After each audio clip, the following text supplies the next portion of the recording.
Olá, tá no ar o Profissão Estudante. Hoje vamos falar sobre bullying e cyberbullying com o psicólogo José Carlos Germano. Oi, José Carlos, obrigada por aceitar nosso convite. Imagina, eu que agradeço o convite. Legal. O que é bullying? O bullying, como já diz o seu próprio termo, do inglês bullying, valentão, a prática de um ato assim, de violência, não só física, mas emocional, para com outra pessoa. Tá? Então, essa prática pode ser tanto física, por agressão física, literalmente, ou emocional, tá? Por meio de uma brincadeira, que deixa de ser brincadeira por ter os espectadores e constrangir e causar uma violência psíquica nessa pessoa, causando toda a sequela, causando e deixando toda uma sequela a curto, médio ou longo prazo. Quando que isso foi percebido? Assim, quando que a gente percebeu que existia e que isso era perigoso? Olha, desde 1970, tá? Basicamente foi a década de 70 que começou o termo bullying. Tá. Mas o bullying sempre existiu. Né? Hoje, inclusive, é uma dificuldade por algumas outras gerações de compreender e aceitar esse termo bullying. Né? Para alguns ainda é o sinônimo de brincadeira, não de violência. Né? Então, esse termo chegou há pouco tempo, né, no Brasil. Então, está sendo explorado, está tendo um campo maior para trabalhar esse tema e entender e compreender que hoje já está tendo Código Penal. Tá? O termo, a prática do bullying, essa prática desta violência, já hoje pode sofrer penalizações, não somente de responder a um processo, mas até mesmo prisões, de até 12 anos. Se for uma pessoa menor, são os pais que respondem? Sim, mas também ela vai responder uma medida socioeducativa, tá? Podendo ser recluso numa fundação casa. Entendi. Quando que a brincadeira, ela deixa de ser brincadeira e passa a ser considerada bullying? Quando a outra pessoa se sente agredida. Normalmente isso acontece tendo espectadores, né?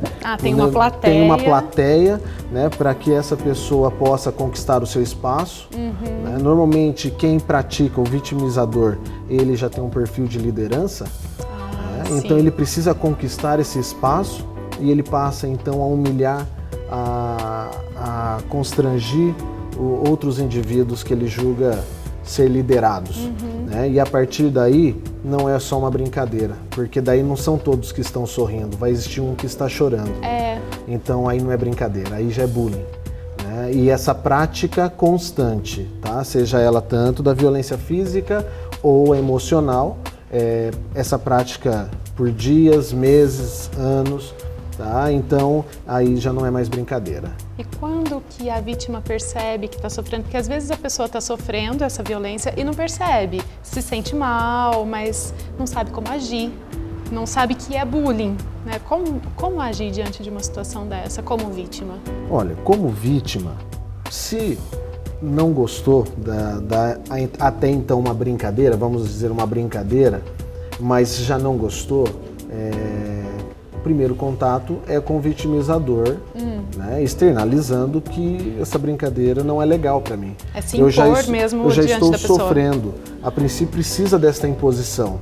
No entanto, que já viralizou aí na rede social alguns vídeos do qual a vítima, por tanto sofrer este bullying, acaba se impondo, né, sobre esse vitimizador, aí, né, transferindo uma agressão física, porém nesse instante é cessado o bullying.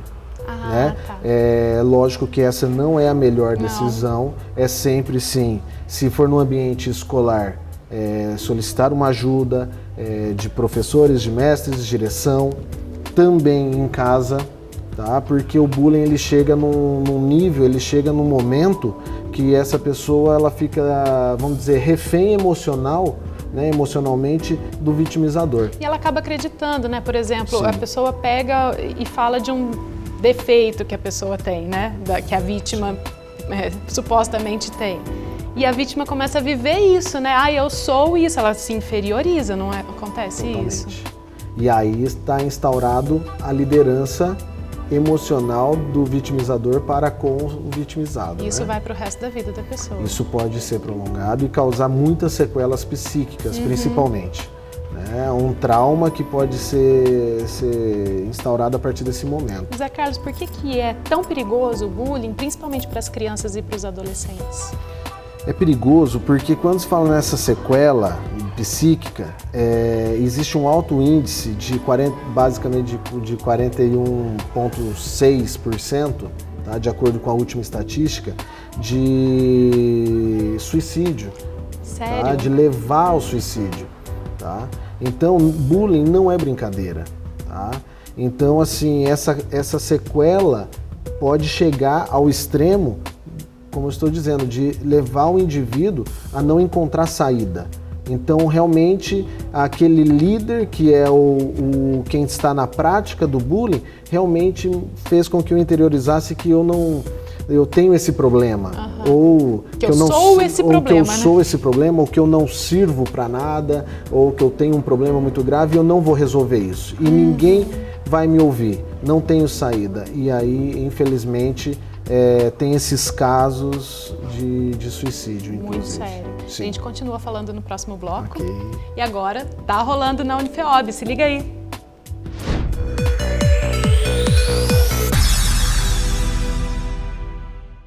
O Centro Universitário foi o único selecionado do Estado de São Paulo para participar da primeira jornada de Direito Processual Civil que aconteceu em Brasília. Uma conquista não só para São João, mas também para toda a região.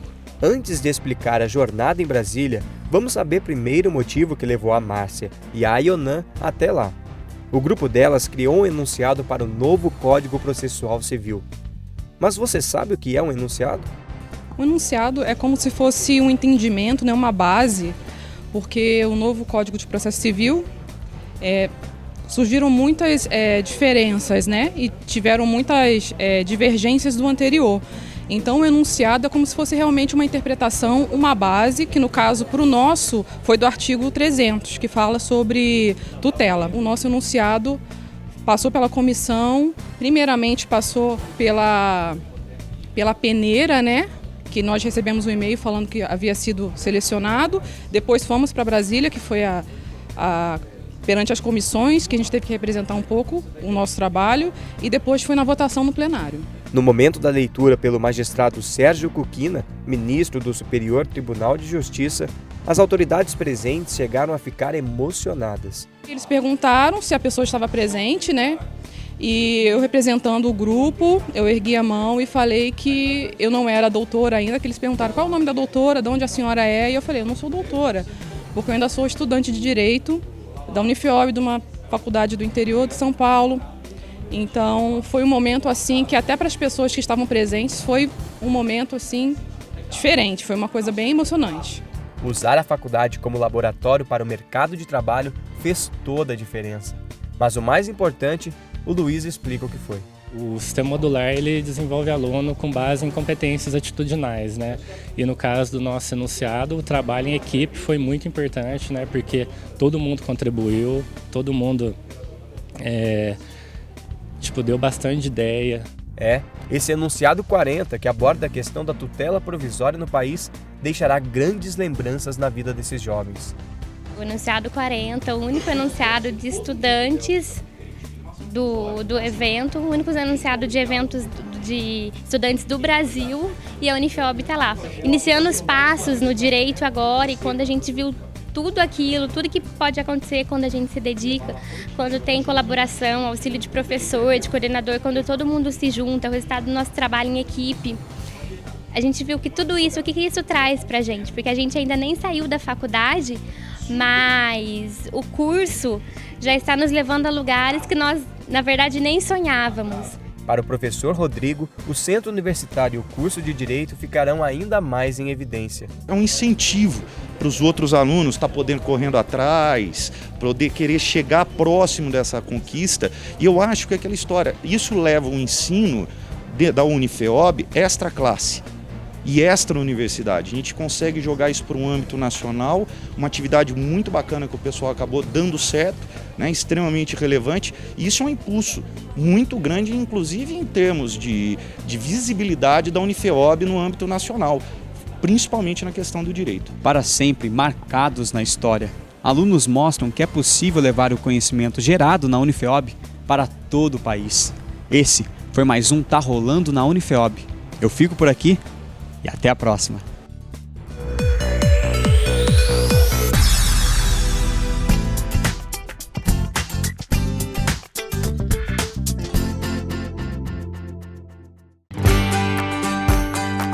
Quem planta, colhe. Engenharia agronômica, nota máxima no MEC. Parabéns, Unifeob, por mais esta grande conquista. Unifeob, universo de oportunidades para você.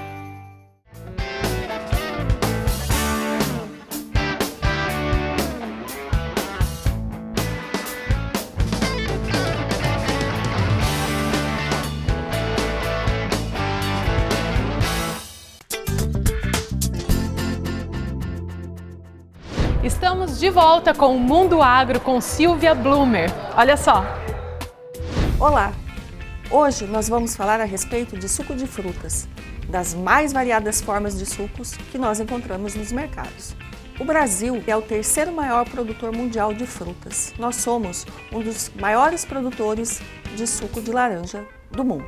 A cada 4 copos de sucos consumidos no mundo, 2 são provenientes do nosso país. Nós temos aqui como exemplo as mais variadas formas de suco de laranja, mas isso se estende para suco de uva, suco de pêssego, suco de maçã. O que nós encontramos nos supermercados? Várias marcas no mercado, e essas marcas elas variam com relação à quantidade de suco contido dentro dessas embalagens. O suco integral, ou seja, onde 100% dessa embalagem é suco de uma determinada fruta. Nesse segundo exemplo aqui, essa embalagem contém 66% de suco, essa outra embalagem 40,2% e essa última embalagem aqui 30,2% de suco. O mínimo de suco que deve ser colocado nas embalagens é de 30%. Uma outra coisa que nós temos que nos atentar é ler com relação aos ingredientes. A sequência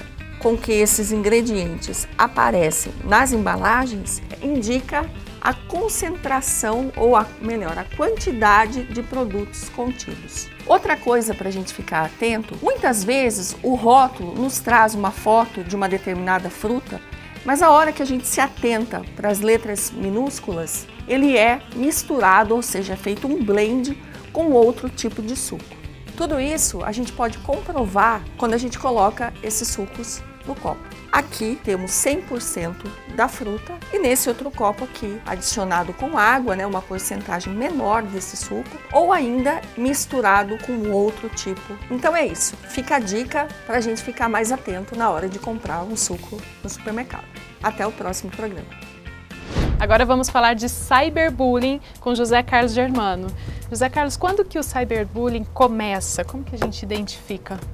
Olha, o cyberbullying é redes sociais, aplicativos, né? Então, hoje, na busca, adolescentes principalmente, né? Que o maior índice vem por questões de se relacionar com um grupo, se inserir num grupo e, diante disso, muitas vezes querendo conquistar o seu namorado, então vai muitas vezes mandar fotos, né? E aí, a partir daí, acontece o que a gente tem visto, né? De essa foto se espalhar, né? Por invasão ou pela própria pessoa que passa essa foto para quem confia e esse confia em mais 5 e isso daí se enquadra em cyberbullying. Porque daí esta pessoa já ficou totalmente violado os seus direitos, constrangida, tendo até mesmo, e muitas vezes a pessoa tem o adolescente saindo da escola por vergonha, porque espalhou seus vídeos ou fotos, ou até mesmo mudando até de cidade, né? É uma divulgação de algo constrangedor? Isso é o cyberbullying? Sim, a partir da divulgação constrangiu a pessoa. Então aí se enquadra sim, e da mesma forma entra pelo Código Penal, né, a responder, né, por isso. Tem uma série que fala disso, que é Sim, 13 razões. 3 razões por quê. Uhum. Exato. Então ali nessa série é muito interessante porque trabalha o cyberbullying, já hoje temas pelo CFP, que é o Conselho Federal de Psiquiatria ou de Psicologia, trabalhou os temas suicídio e cyberbullying, por razão realmente desta série. Nessa série a menina ela sofre cyberbullying e se suicida, e aí ela deixa algumas fitas falando por que ela se suicidou, isso, né? Sim, basicamente sim. Então, me diz, qual é a importância dessa série para a gente poder discutir o cyberbullying como sociedade? Sim, existem várias visões, né? Assim, pensando pelo lado profissional e também trazendo isso para o lado pessoal enquanto família, né? Eu acho que traz a reflexão do quanto devemos confiar nos filhos, o quanto devemos também confiar nos pais, né, para que tenha esse contexto familiar, essa segurança de poder falar sobre o que está acontecendo, né, e pedir ajuda. Então como que haja, pedir ajuda, né? que consiga quebrar alguns tabus, né, na questão familiar, para existir esse laço de confiança. Entendi. Né? Não, porque muitas vezes o medo da punição bloqueia isso, bloqueia essa segurança. Da punição por parte da família. Por punição por parte da família, da escola, de onde vive, da sociedade como um todo, porque é muito importante também assim, ter uma ressalva na questão do bullying ou do cyberbullying quanto à corresponsabilidade. Sim. Tá? Então, como nós falamos do espectador que existe na prática do bullying ou do cyberbullying, também existe uma coautoria desse crime. Então ele também, de alguma forma, deverá responder. Esses corresponsáveis são quem? Os espectadores. Os espectadores. Então, além disso, a escola, a família também. Um exemplo, eu estou num grupo de WhatsApp do qual eu sofro um bullying, por qualquer razão, mas todos que estão ali não denunciam, vivenciam, vão participar dando risada, mas não vão denunciar. E aí vem as razões da pessoa se inferiorizar, se excluir cada vez mais da sociedade, se excluir do ambiente familiar, depressão, trauma, síndromes. Então isso que a questão do bullying, do cyberbullying é uma questão muito delicada, porque hoje vem causando enormes estragos aí nos adolescentes, nos adultos, em relação a esse sofrimento físico e psíquico. Como é que a família e os amigos podem ajudar nessa questão?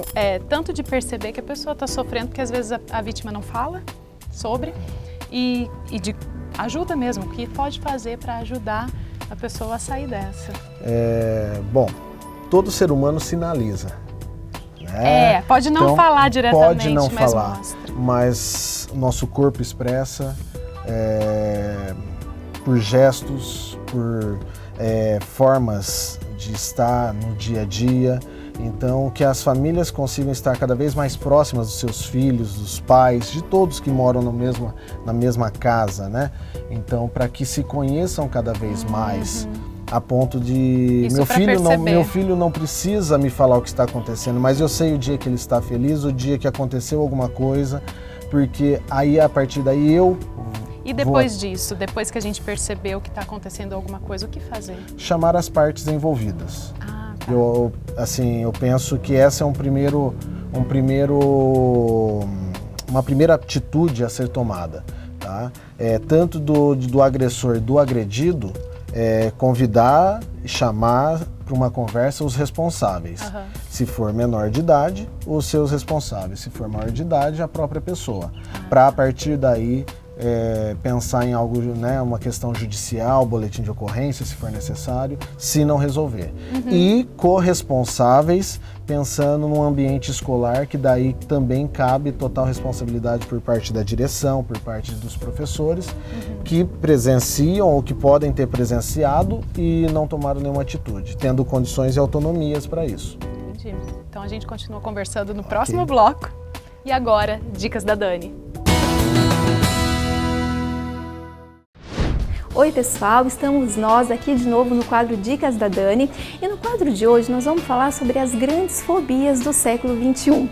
A primeira fobia do século XXI é o medo de ficar offline. Eu brinco, e brincar também é coisa séria, que a gente sai de casa, esquece a bolsa, deixa tudo, mas a gente não deixa o nosso celular. A segunda fobia é a dificuldade da tomada de decisão. Também num ambiente, num contexto em que a gente tem tantas possibilidades de escolha, as pessoas elas ficam confusas em meio a tantas opções. E existe uma terceira fobia, e essa fobia tem sido cada vez mais forte, mais intensa, que é a questão da sensação da falta de tempo. Então não existe uma carreira de grande sucesso, um planejamento em ter uma carreira de grande sucesso, uma grande carreira, se a gente não cuidar bem da gestão do tempo. Então como é que você tem organizado todos os compromissos, todas as coisas que você deseja fazer, todas as coisas que você pensa em realizar nas 24 horas de um dia? Algumas dicas para você fazer uma melhor gestão de tempo. Então assim, a gente precisa entender que em relação ao tempo existem coisas que são importantes, existem coisas que são urgentes, existem coisas que não são importantes e existem coisas que não são urgentes. E aí quando a gente pensa nesse quadrante de todas as coisas que são importantes, que são urgentes, daquelas que não são importantes, daquelas que não são urgentes, qual é o desafio para você? Pegar uma folha de papel, uma caneta, anotar tudo aquilo que você tem feito no seu dia a dia e todas as coisas que você tem o desejo de realizar, de fazer e começar a separar por essas classificações de importante, urgente, não importante, não urgente. E aí a grande dica de hoje é você focar a sua energia em todas as coisas que são importantes e em todas as coisas que são urgentes. Tome cuidado para cuidar das coisas importantes, porque as coisas importantes que deixam de ser cuidadas, em algum momento se tornarão urgentes, mas aí o tempo para se dedicar para elas acaba sendo bem reduzido e aí não resta dúvida de que a qualidade do resultado também vai ser prejudicado. Então é isso, essa é a grande dica de hoje, espero que ajude vocês. Até o próximo programa.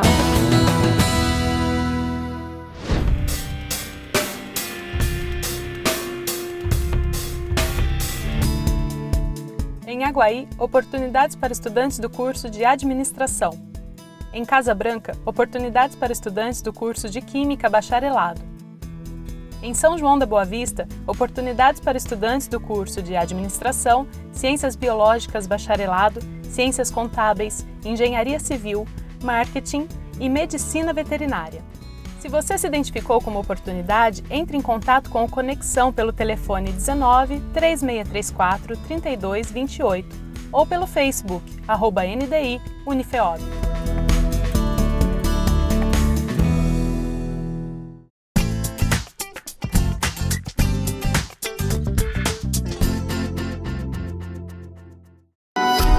Melhor do que se dedicar ao máximo para ser referência é ser reconhecida por quem mais entende do assunto, MEC e nossos alunos. Unifeob está entre as instituições de ensino top de todo o Brasil e é a primeira da região segundo o MEC. Parabéns, alunos, toda a equipe Unifeob e nossos parceiros por esta grande conquista. Um orgulho para São João e toda a região. Unifeob, universo de oportunidades e a primeira da região.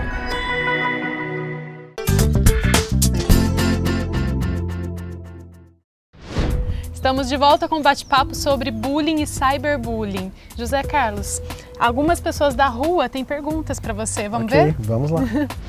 Os adultos também podem ser vítimas de bullying? Sim, os adultos também são vítimas de bullying. Tá? Isso em grupos de várias formas também, com pessoas que querem conquistar um espaço e acaba fazendo outros possíveis colegas vítimas também de bullying. Com piada, por exemplo? Como piadas, porém, como entender, né, o bullying? Onde todos estão sorrindo e um está sofrendo. Né? Então aí já deixa de ser uma brincadeira e a grande dificuldade é que por ser adulto já faz parte de uma outra geração. Então a compreensão é diferente, a atitude tomada também é diferente. Então é possível sim, tá? E os adultos também sofrem bullying sim. Tá? E como agir diante disso como adulto? Bom, como adulto, penso eu que fica mais fácil de você impor. Tá? Não se sinta incapaz, não se sinta inferiorizado por ninguém, tá? Então, a partir daí, se imponha que não gosta, ou sai que do grupo não é legal, também, né? e a partir daí, exato, tenha autonomia da sua vida, né? Impondo realmente o que você gosta e o que você não gosta, e talvez essa pessoa nem é tua amiga, talvez essa pessoa não sirva realmente para ser teu colega. Tá? A partir daí, não há razão de você sofrer, tá? Em razão de estar inserido num grupo ou de ter esta pessoa do lado. Tá? Então, ser o protagonista da sua vida mesmo. Mais uma. Por que tantas vítimas acabam não fazendo denúncia? Muitas vítimas não denunciam por razões do que o bullying causa, ou o cyberbullying, né? Sobre a questão de insegurança, medo, de já vir não somente pela agressão física ou emocional, mas também por ameaça. Então essa pessoa se torna refém emocionalmente do vitimizador.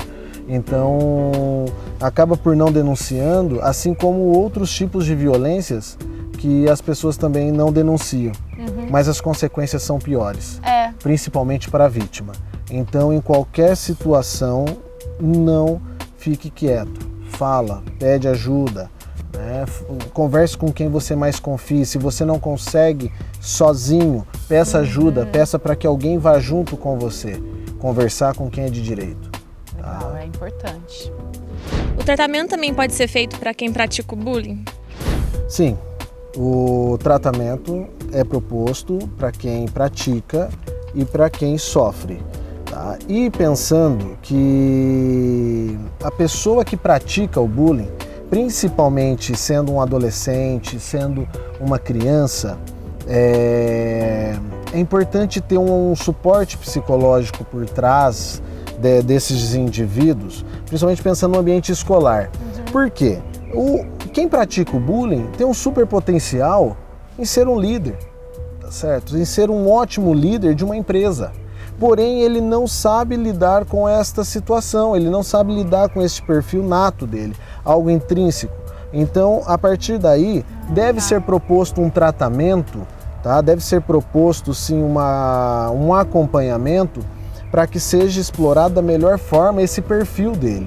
E canalizar isso em outras coisas, por exemplo, em atividade de esporte, arte também, para conseguir usar isso de forma positiva? Perfeito, totalmente.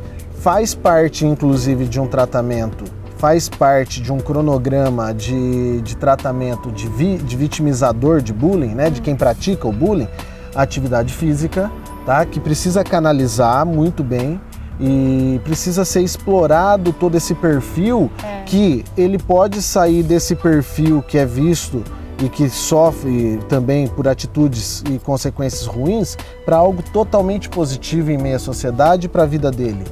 Então, ele vai chamar a atenção, mas de uma forma legal, vai fazer bem. De um lado nós temos um líder, tá? Um futuro, um indivíduo que por natureza já tem esses traços. Por outro lado, nós temos que tratar de uma pessoa, de um outro indivíduo que também, por natureza, já tem outro perfil, que é o de ser liderado, tá? Que também pode ter um complexo de inferioridade. Então, ambos têm que ser tratados e os dois, tanto vítima quanto vitimizador, podem ser, vamos dizer assim, trabalhado com uma equipe multidisciplinar em conjunto com os pais, em conjunto com educação, para que isso não tenha consequências piores. Porque reprimir essa energia do vitimizador talvez não seja o caminho, né? Não, de forma alguma.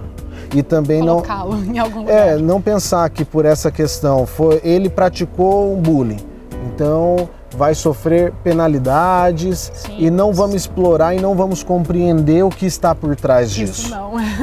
Não resolve, não funciona. Então, de ambas as formas, de ambos os indivíduos devem ser trabalhados e deve ser proposto tipos de ajudas diferentes. José Carlos, muito obrigada por participar do programa. Eu que agradeço.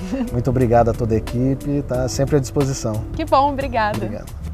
Agora, para relaxar, quadro de boa. A 9ª exposição de gado girolando acontece de 4 a 7 de outubro no recinto de exposições José Rui de Lima Azevedo, em São João da Boa Vista. Empresas, agronegócio, pecuária, implementos e máquinas agrícolas também ocuparão o espaço. A entrada é gratuita. Hoje conversamos com José Carlos Germano sobre as polêmicas do bullying e cyberbullying. O Profissão Estudante fica por aqui. Acompanhe nosso blog e converse com a gente por lá. Até a próxima!